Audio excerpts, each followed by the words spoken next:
I think, Arby, the power of conversation comes from not thinking about having it, but actually doing it. What can we learn from youth and youth workers? How can we support each other and become a better version of ourselves? This is the Source of Growth podcast, created by a Hungarian NGO, the Academy of Experience. I am Arpad Barnai, the host of the podcast. In this episode, our guest was Haesun Moon, who is a communication scientist, researcher, coach, educator, and a great storyteller. In the second part of our conversation, we explore further the shift from questions to listening. Haesun also shares how her approach to teaching has changed over the years. She shares some concrete examples from coaching conversations, and she also answers some questions coming from our listeners. I feel like I talked nonstop, so I'm going to ask you some questions too, Arby. When you actually work with younger folks, like, youth, when I try this with my nephews, 11 and 14, and that's why I actually have these question cards, because I play cards with them. So we play cards. So it's kind of like a little game. Yeah, question cards. We play this little game, and then we ask each other and so on. But when I find so interesting is when I work with them, their answers in quadrant 1 wasn't as detailed as like their quadrant 2. So, that's my question to you. Like, when you work with younger, like kids and youth, and using solution focused approach, what do you find that's very similar to working with adults? Or what do you find kind of like, oh, that's interesting? What comes to my mind is that questions about some future that they want, so preferred future kind of questions, could sound very similar to the questions that adults ask what do you want to be when you're an adult? Could be somehow inquisitive feeling, like now they want to see me in a territory that I don't know. So I don't know how does it look like. I don't know what's like to be an adult. I'm changing right now, and I don't know what's going on right now. So it's either more a dreamlike future that's super interesting, or just some closer changes that they really want, and that are way more important. What's going on right now and what differences they wish to see. That could be described in a more everyday language, and which sounds more like a real conversation and not like some, I don't know, counseling going on. And you should really answer well. It's like, not like it's that. It's not a test, right? That listening part is crucial. So if there's a conversation when I sense that now they answer because an adult asked the question, then it's not that listening space, or I don't know how to say it. It's not that the same invitation. And if I just express somehow that I'm, like they sense somehow that I'm really listening, so I'm curious about their world, then we can really go somewhere. I was also curious about this quadrant you described, because it sounds like a very useful, like, visual map to remind myself, okay, where are we in the other person's world, and how to have better dialogues, how to, you use the word curate, so take care of what's going on between us. It sounds like something that could be used in personal relationships too. And you said you live with your nephews and you learn a lot from them. How can you use this? This is a professional conversation leading tool, let's put it that way. Sounds like something that could really raise the quality of personal relationships too. Do you have experience with that, or something that comes up in your mind? I don't know. There's a saying in the solution-focused world that empathy is not something that you build, but it's something that you lose, right? But when you look at a lot of therapy, coaching, and literature, they will say, build empathy. And I'm like, it's already there. I think that's what Steve DeShazer said. It's already there. Just don't lose it. And I think empathy, or idea or concept like empathy, or that connection, whatever you call it, some people call it energy. And how I see it is people will feel heard if you do something. People will not feel heard if you do something, right? So then think about, how do we actually hear the way that they feel heard and they're seen and taken seriously in a way that we listen to people. And if we're listening, I mean, there are many different ways of listening. I think one of the big lessons come from like when I was working with a gentleman who actually came from indigenous communities in Canada, and their way of doing listening, conversing, and all those things, I was learning from him because we were sitting in this setting where I am coaching him as a client. And I actually had my notebook and I'm writing down stuff and I'm asking him a bunch of questions. That's when I was practicing this as a question-based model. And he stopped me in the middle of it. He said, "Could you please stop writing down stuff?" I'm like, "What?" I have to write them down.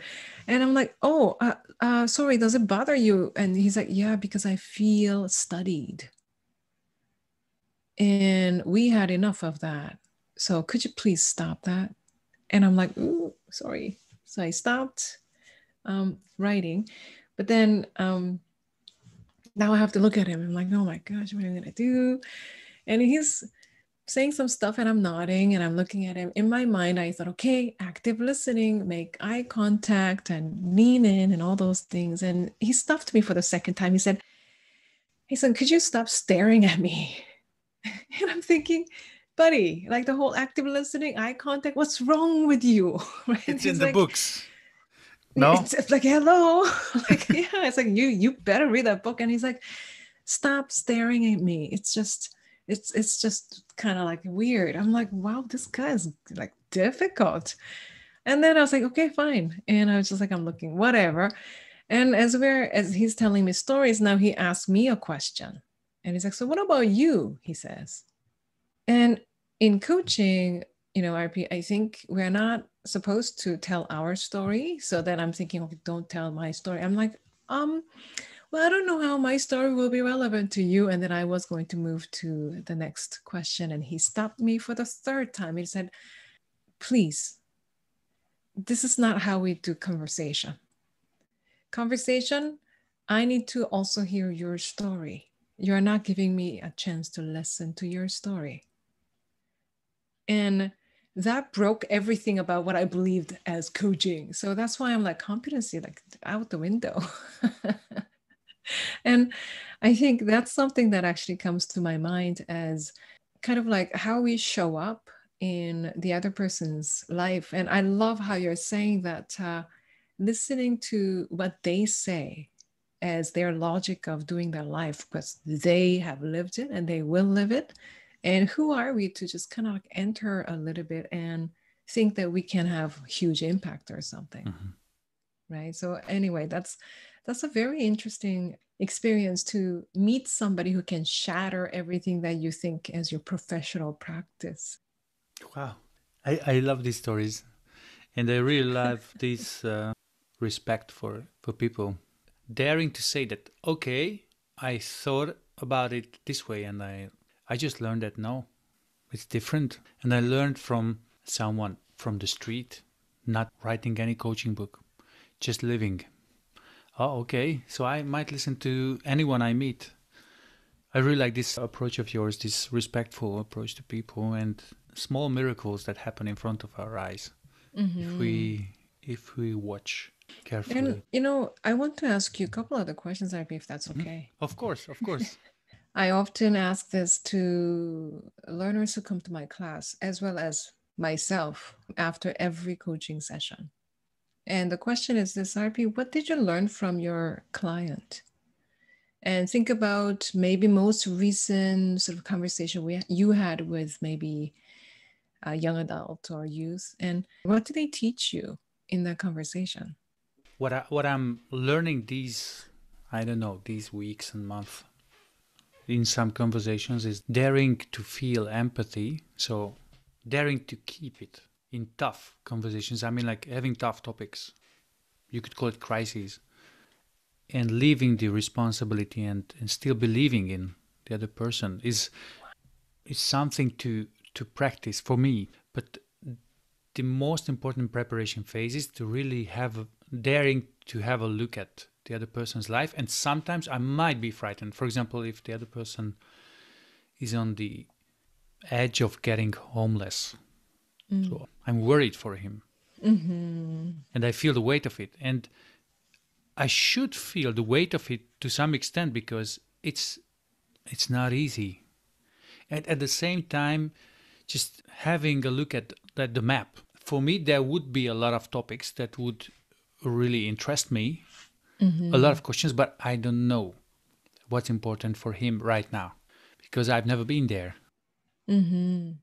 Okay, and I've never been there, and I don't know what makes sense there, and I don't know what could be useful. Then this can create some empathic curiosity, which is not this investigative one that I wouldn't feel okay with. Okay, now I'm interviewing someone. No, I want to sit there with you and gently look at the things you want more of. For example, these conversations I had recently was that they don't know much. They don't see much in the future, too far.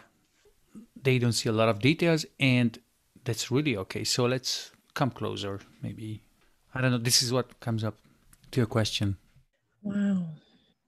I love talking to people who are actually doing the work because I always learn from your experiences. And I think, especially when I learn about what you are learning from the clients, I think that's so meaningful to me because then it becomes, in what ways are we actually showing that we believe that, yes, this is a crisis, but we believe that we kind of believe in you, that you can.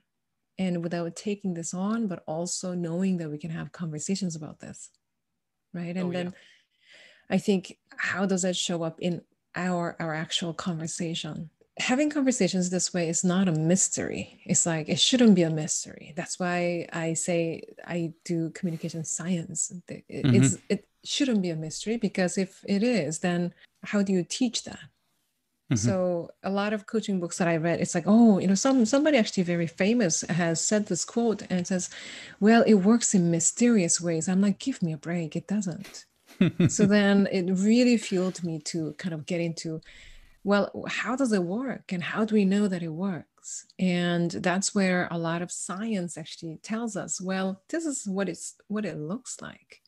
And it's a very simple thing. Science is studying condition and sort of correlations. For example, if I do this, then this happens. It's a premise of a lot of science. Like if I keep like trashing, that Earth will die, or there's a condition and there's a And I think if you say this, then the client might say this, and if you say this in response, then this might happen.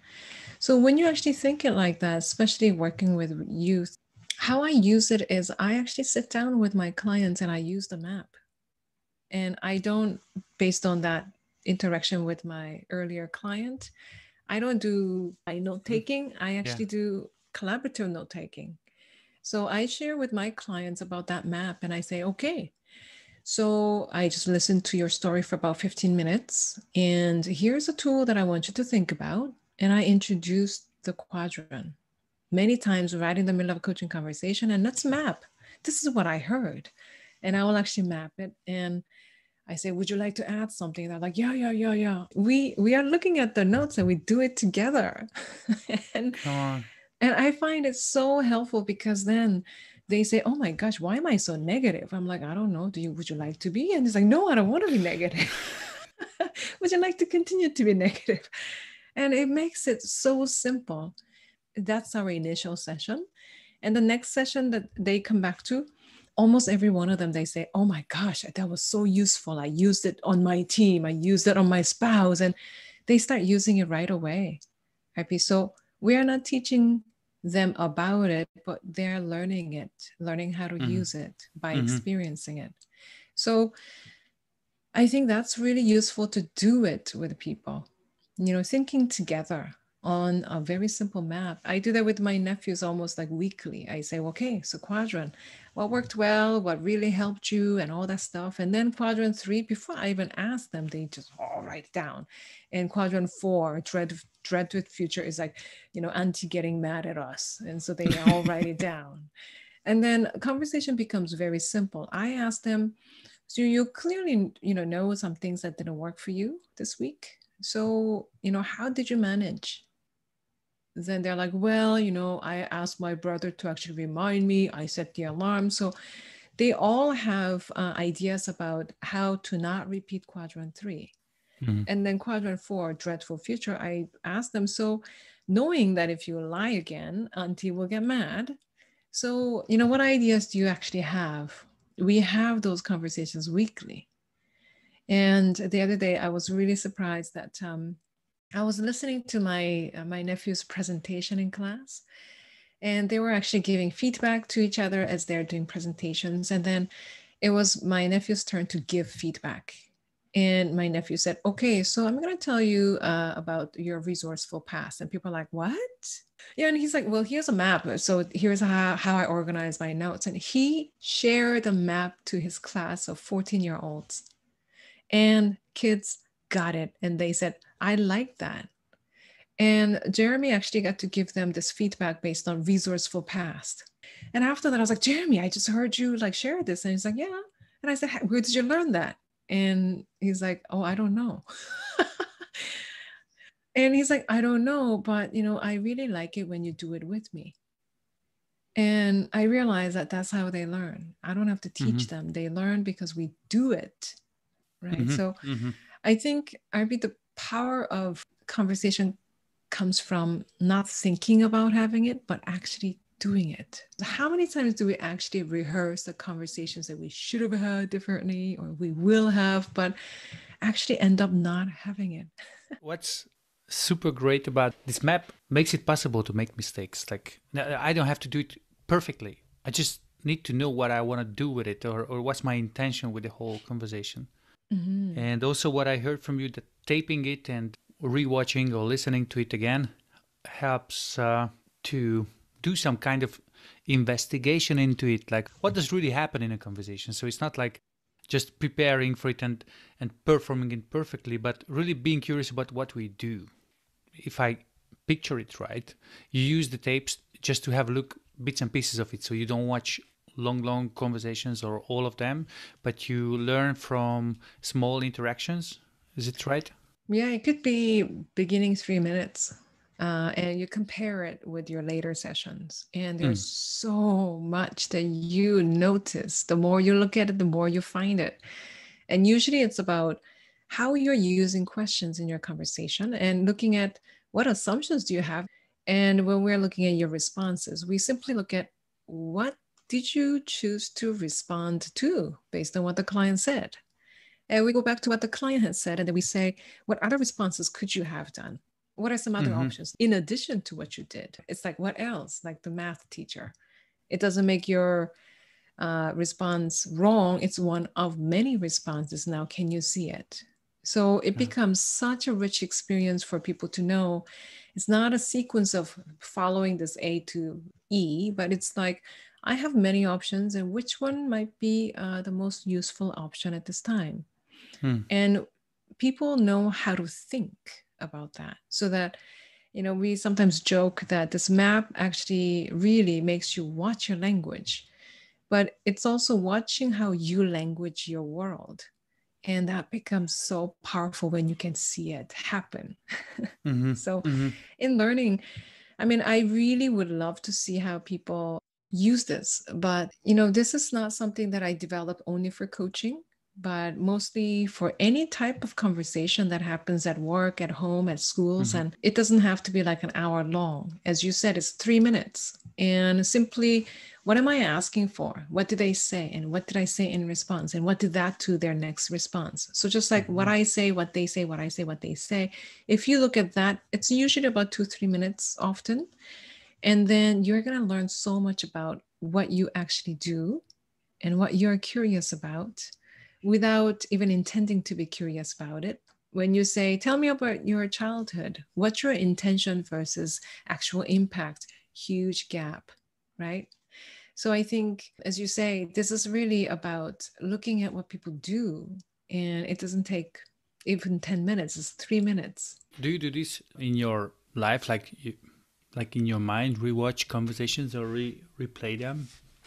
Wow, RP is one of the things that I think about all the time. And there's a gap between knowing how to do it and choosing to do it. So It's funny. Sometimes I get into argument with my siblings, and the first thing that they say is, "And you call yourself, communication scientist and blah blah." I'm like, don't accuse me. I know how to do it. I just choose not to do it.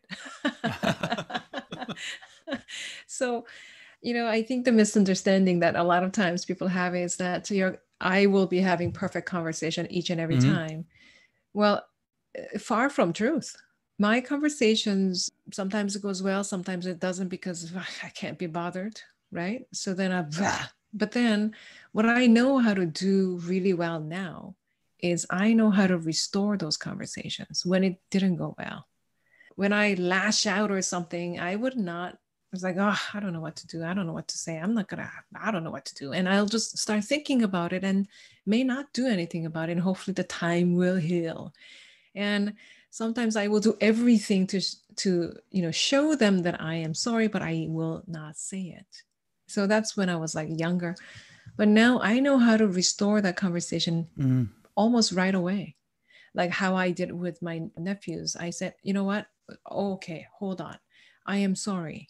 I actually apologized. And I know how to get back to that relationship much quicker because I know how to do it. Wow. I think it's such a relief to hear. It's not so there are some people who know how to do it and the others are just struggling. No, it's not like that. It's more about the importance of restore, repair. What Mm-hmm. I heard, like this rupture and repair, is a huge thing. There are some ruptures, some Mm-hmm. things happen in conversation that you wish you did differently, but they Mm-hmm. happen. Or sometimes you say, "Oh no, I was angry and I was just expressing myself as I did, and now I want to repair it. I want Mm-hmm. to get back to the dialogue again." So Yeah. that's a good way of practicing. And there are some questions I want to check because there's these Hungarian practitioners who know you, and he just wrote them, "Hey guys, I'm gonna talk to Asan, Cool. and would you ask anything from her?" One is that how do you focus on your partner in a conversation when you feel that you're full of stress or worries or situation is not perfect for you focusing? Mm, okay. The other thing is your favorite coaching memory when you really could see that this conversation is useful. Mm-hmm. It's from Katya Ankovsky. How did you learn to tell stories? Do you have any method of collecting stories? I think I learned to tell stories from my dad actually. And every weekend, during weekdays, my mom would read me books. When I'm in bedtime, it's like bedtime stories. She will read me those books. And I know exactly, I mean, I can even like recite it with my eyes Mm-hmm. closed, right? Mm-hmm. Because Mm-hmm. she reads them. But I was allowed to have story time with dad only on weekends. And here's the why, because he would tell stories. He would not read from the books. So you don't know how the story will go. So you cannot fall asleep. So I was only allowed to, Mm-hmm. story time with dad on weekends. And, my dad's story usually starts from the same place. It's like, oh, here's a hero, and hero is going away, far, far away. And in the nick of time, the hero comes back with this great secret to rescue his villagers or something like that. Usually that's the storyline, but he might actually, sometimes his beginnings sound similar. It's like, well, one day, and so on and so forth, once upon a time, but he never had the same ending. Every story started similar, ended differently. And I think one of the lessons that I learned from that is when I watch my clients, and some clients sound kind of similar. If I see the same client several times, there's a pattern that they start their story. But actually believing that I'm so curious about how the story might end.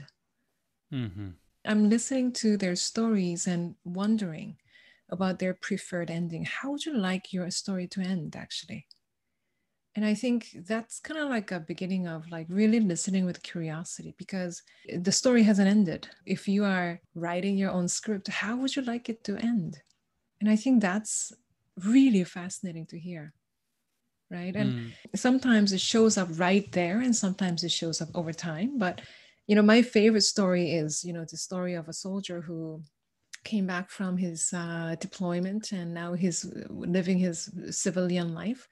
and trying really hard to adjust to this civilian life, but he gets triggered every single time he goes shopping, because shopping carts, when people put it back into like the row, that sound will trigger him into like, he will just like jump off and he will attack the guy, and it like triggers him. So he actually came back, and he came into a session to see psychologists, therapists. And his story always started with, so one day I was out with my, guys and my dog, and the bomb blew up. And his story always started with that. The bomb blew up, and that's why whenever I hear the sound, I actually jump. Now, when he was talking to us about it, he started off the same way. Well, one day I was out with my guys and my dog, and the bomb blew up. Okay, similar beginning. And we said, okay. And I sort of like said, okay, so I mean, this is like a horrendous experience. Oh, sure it was. Sure it was. And I said, so, I mean, with all these kind of like crazy experiences that you have, how did you learn to be so resilient? Because you came back for the 7th time, and you must have really good reason to come back. And what are you hoping might be different for you? And I simply asked him, where did you learn to be this resilient? And he thought about it for a long time. And he said, as I said, I went out with my guys and a dog, and when the bomb blew up and killed two of my best friends and my dog, and I lost my leg. And I'm thinking, oh no, story's going the same way. And then he goes, and that moment, I thought I might die. I saw the faces of my family, and that's why I decided to live. That story, no one has ever heard that line before. But he said that, and he ended his story with, and that's why I came back, so that I can live for my family. And when I was hearing that very ordinary statement, I thought, that's a different ending than he's ever told, like 6 other people. Because he didn't mention about his family before. And I said, whose face did you see? And he's like, oh, I saw Julie. And he has a little chuckle. Oh, Julie. Yeah, like my girlfriend, now my fiance. It's like, oh. And who else did you see? Well, mostly Julie, but then also I saw my mom. So that conversation really is the most memorable one for me, because I could see how his story was already changing right in that moment. But a lot of times clients come back and they tell us that their things are different, but that client in session, very memorable. Well, thank you for this story and this answer, because I think working with youth also, it's a huge question. When am I useful, or what's the use of my work? And wow, it's also a great example of using the map. Like, where are we on the map? So do you have any answer to the question that if the conditions are not perfect and I'm not in a good state, how do I help myself to focus or listen better? And that's really a question that's so close to my heart, because this whole year after my dad passed away in April last year, I mean, stress would be an understatement. Devastated. I've been devastated. The experience that I have is mixed one, and all at once they're mixed, right? So like other experiences too, that I was full of joy, gratitude, and devastated all at the same time. Sometimes devastation actually wins over, and then actually shortly after that happened, maybe it was around May, and somebody actually asked if I can do a talk on grief.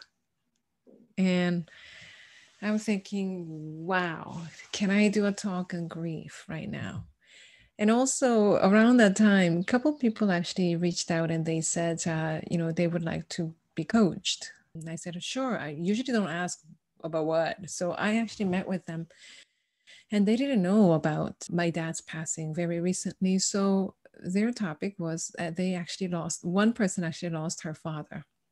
And she wanted to coach. She wanted to be coached. And I thought, oh my gosh, you're kidding me. So those are some experiences that actually come to my mind. Not only I am stressed, but I am stressed. And now I am in a situation that the other person is talking about that similar experience. And because I was so in my own grief, I thought, okay, should I actually tell her that I cannot coach her? Because I'm not sure if I can hold it together. But then I thought, well, no, let's see how it goes. So then we had that conversation, and obviously, right in the beginning, I thought, oh my gosh, I don't know if I can actually hold it together. But then I simply asked her, so how would you know that this was useful for you as you kind of go back to your daily routine or whatever? And I had my own expectations of answers because I am grieving. And then she said, well, I don't know. I was hoping that I can have some closure. And I'm thinking, closure? Who wants closure this soon? Are you kidding? You just lost your father like 2 weeks ago. Like, wake up. All these narratives in my head right in the beginning. And I said, so why is that so important for you right now? I mean, it's been only 2 weeks. See, my bias is coming right out. It's only been 2 weeks. And she says, you have no idea. My father was not a good father. Finally, there's a closure. And it's been a 45-year-long struggle for her. And finally, he passed, and she wants to really have some closure around it. I need to learn about her world. Now, I thought everyone grieves the same way. Oh my goodness, that was a totally different topic. You know, if I say, can I coach somebody who's grieving while I'm grieving? It sounds like it's not doable, but this is a topic that's so different than what I am going through. So I was able to do that, RP, because it was in my mind that I couldn't coach somebody because of my own situation. I think you still can. Well, I was able to. And I think the talk about grief was a little bit more tough because I usually tell stories about how I am experiencing the topic and I was grieving. That was a little bit more tough.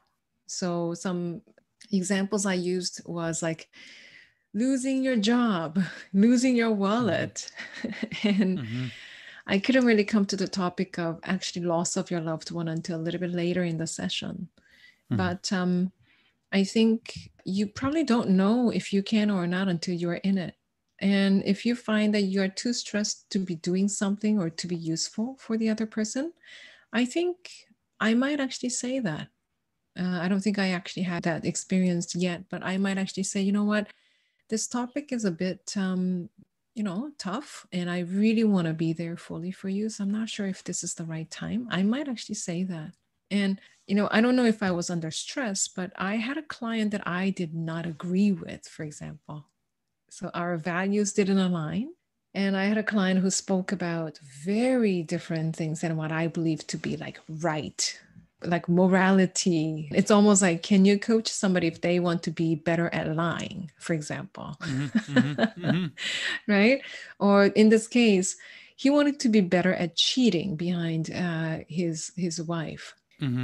And it was just, sure, if we go by, yeah, if that's what you want, let's work on it. But I just couldn't. So then I stopped in the middle of it. I said, look, I think it might be better that you speak to another person. And I was very candid about it because I have a hard time actually upholding your value because it's different than mine. I think we see things differently. And I thought it might be better that you speak to another person. And I actually ended it right there. So how do we use ourselves as an instrument? We are not cushioned. We are also affected by it too. So that's something that I often think about. How do we use ourselves as instrument?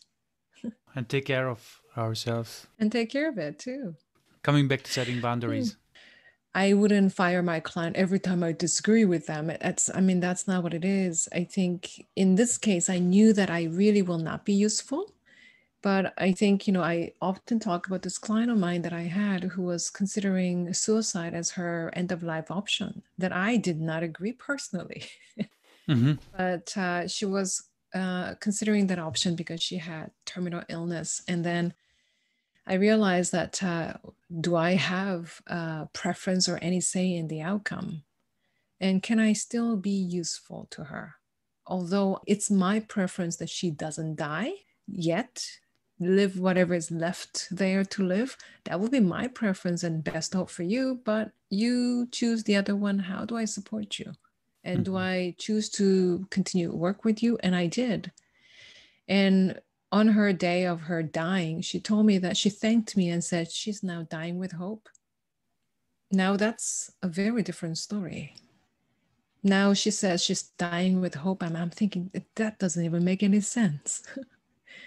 But it makes sense to her, and that's what matters. So it's not that I fire every client that I disagree with, but this one case, it was just not working for him, for me. But then for Gina, who died, then be thanked on the day of her death for having that conversation with her, because now she's dying with hope. It made everything worthwhile. Wow. And just a few sentences about this, like, how did you do this? What do you know about what was useful for her, or how did you help her dying with hope? I think my preference is my preference for my life, the logic of how I do my life. But going into that dialogue and keeping it dialogic is, I know my logic, but I also need to hear your logic, learn about your logic. That's what makes it dialogic. and as I was learning about her logic of choosing to die before her natural death, she said it's because she wants to die with dignity, and she wants to die during the time that her kids can remember her as who she is, and she doesn't want to get to a point where she doesn't even remember who she is. And the way that she wanted to do it was at the hospital, not at her home. And her logic is, because I want my kids to remember my home is where I lived, not where I died. And that's her logic. And really learning about their logic and believing that they have a good reason for those logic. I think if you can remember that, I think conversation will be quite transformative. I was transformed really because of that experience, and she's long gone. Interesting, huh? Yeah, yeah. And just one last thing, I spoke to Pout, and Mm. and she said you also record some series of conversations that will be online. I happened to lose my father, and Pout actually happened to lose her husband. And kind of like it happened within about like 7-8 months. So she's been really a huge support for my own grief. And I've been reaching out to her as well, as she's grieving. You know, we didn't have this idea of doing something together, but as we were just reaching out to each other and comforting each other, we started to chat. And what became so amazing is that I was speaking about my grief, and she was speaking about her grief, but then I could hear what my mom is going through, like through her grief. She's been married for about like 40 years. My mom's been married to my dad for about 48, 49. And then hearing her story, I could actually understand what my mom might be going through that she didn't tell me about. And Pout actually found it useful to talk to me, because now she's seeing the daughter's perspective. And I remember that one story about, I was really getting like angry with my mom because her shoulders are hurting, but she keeps like we do this recycling here, right? So you get this delivery boxes, you have to cut it up and put it in the delivery. She starts cutting up those boxes. That's a big work. That's what my dad used to do. And I was like, Mom, don't do it. I'm going to get to it. Wait for me. I'm going to do that. She doesn't even answer me. She does them.